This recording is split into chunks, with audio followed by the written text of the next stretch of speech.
Careful! Reese hissed at Dr. Griffin as Trinity winced for the third time. Griffin glanced up with a warning. I can't be any more careful, sir. Luna's not wincing because of me. She's wounded. I'll kill them, Reese swore. Trinity squeezed her eyes tighter. It's fine. It just hurts. Griffin lowered his hands from her head to look at Reese again. I won't know anything else without a scan. I'm guessing you want to avoid that? Werewolves had healing properties that Trinity didn't have. The only medical scans they did were to make sure that bones could be set properly before they healed in the wrong position. Do you think she needs one? Reese asked. Head injuries are tricky, sir. We wouldn't want to wait until things get worse. Trinity groaned. It's probably nothing. I just want to take a pain pill and sleep. And if you have a concussion and never wake up? Reese asked her. At least the pain will be gone, she mumbled. Reese growled, but Trinity didn't even have the energy to roll her eyes at him. She huffed. If you're so worried, you can monitor me.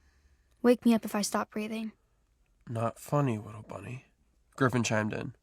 She's not wrong. If you check every few hours, then fine. But if she has any problems with her vision or balance, then we need to get her to a real hospital, immediately. Do you understand? Yes. Trinity and Reese answered together. Griffin opened his bag to retrieve a small vial. One dose will be enough. It won't wipe out everything, but that's a good thing. Pain is there as a warning sign. She lifted her hand to him, opening and closing it like a child for a bottle. Her annoyance slipped into her voice. Yeah, pain good, death bad. Please, I need this to stop. Goddess, she sounds awful. Reese grimaced at her pain. Griffin checked in with Reese and the Alpha nodded. Griffin quickly filled the syringe with the medicine and motioned for Trinity's arm. He found her vein and pierced it with the needle. Reese watched the plunger go down and felt his stomach tighten again. That won't be too much? He asked. Griffin shook his head. Just enough to get her some relief so she can fall asleep. You won't have to do much when you check on her. Make sure she's breathing and can speak without slurred speech, then let her rest again. If all goes well, then we won't have to see each other anytime soon. Trinity grinned at him. Thank you, Doctor. Reese walked Griffin out of the room and shut the door behind him. Reese trusted Griffin. He was one of the few people that Reese trusted with his mother. Still, he needed to make sure that no one knew about the attack. Not until he knew what was going on. Griffin, Reese began in his alpha command voice. You can't tell anyone what happened here. Griffin nodded, though he was forced to obey anyway. Of course, my alpha. Reese clapped the doctor on the shoulder gratefully. Reese? Riley called from down the hall. Reese turned again to face his cousin. Yes? He couldn't handle any other bad news. I'm about to watch security footage. I waited in case you wanted to see. Reese didn't just want to see it. He needed to. He had to understand how this attack happened. Lead the way. The security room at Riley's Alpha house was smaller than the one at Reese's. It made sense, given that Riley's estate was smaller too. It still had plenty of cameras and security precautions, though. They had at least 3 angles of the front of the house, which let Reese see exactly what happened there. He growled well as the first attacker snuck up behind Trinity. She managed to fight him off well, but once the others surrounded her, there was nothing she could do. She was outnumbered. Riley whistled appreciatively. She's a fighter, your Luna. But she lost, Reese snapped. I was right. She's too weak to be my Luna. Riley barked at him. Reese! Look at her! He pointed to the screen where the attackers hauled Trinity off into the distance. She could have gotten away easily if she could shift, but no! The goddess cursed me with a mate that has no wolf! She has something, Riley argued. She's not defenseless. She might as well be, Reese pushed back from the security footage. A Luna will always be their alpha's weakness. Or your greatest strength. Don't push her away just because she needs you. They all need me, Reese roared. My entire pack. Your pack, too. How can I protect them if I'm worried about her? He hadn't thought of anything but her since the moment she was taken. Riley reached for him, but Reese threw off his cousin's hands. He didn't need comfort. He needed a mate who wouldn't cost him everything. How could she be so weak and still strong enough to break me? Trinity didn't remember much of sleeping that night. Reese might have talked to her once or twice. The medication blurred that. It wouldn't surprise her if he didn't. Maybe he found something else to do than babysit her headache.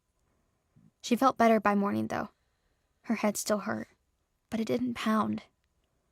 She didn't want to die or vomit. She gently shifted to the edge of the bed to get up. She turned her head too quickly. She winced at the sharp pain it brought. Panicked, Reese rushed into the room. What happened? Is it getting worse? He's still so worried, she thought with a thrill. Last night changed everything. She grinned at him reassuringly. I just moved my head too fast. I'm much better. I think I can shower and change. Then we can go. We're behind schedule already. Reese cared so much about the order of things. She figured he'd care about that. But Reese instead walked to the window and opened the curtains. The room faced the front yard, the same place she'd been taken from that night. From the bed, Trinity saw his car was in the same spot. Had they already cleaned the blood off of it? Reese cleared his throat. Right. Well, I want to talk to you before you go. Trinity frowned. What now? Reese kept his eyes on the yard. What happened last night will never happen again, he began. His voice was tense and strained. Trinity verbally rushed to reassure him. I'm so sorry. I won't go out by myself. I never thought anything like that could happen. I just never thought, I guess. Those men took her because she was his Luna. She always thought the biggest danger to her would be their pack's resentment. This was new territory for her. Not just the attack, Reese said impatiently. The dance, for one. I won't allow it. Trinity could have laughed. That's fine. She didn't need everyone watching her swoon over him. And the kiss, he said. It was never supposed to happen in the first place. Agreed. Never thought my first kiss would be forced on me like that. His eyes widened. She fought the urge to flush in embarrassment.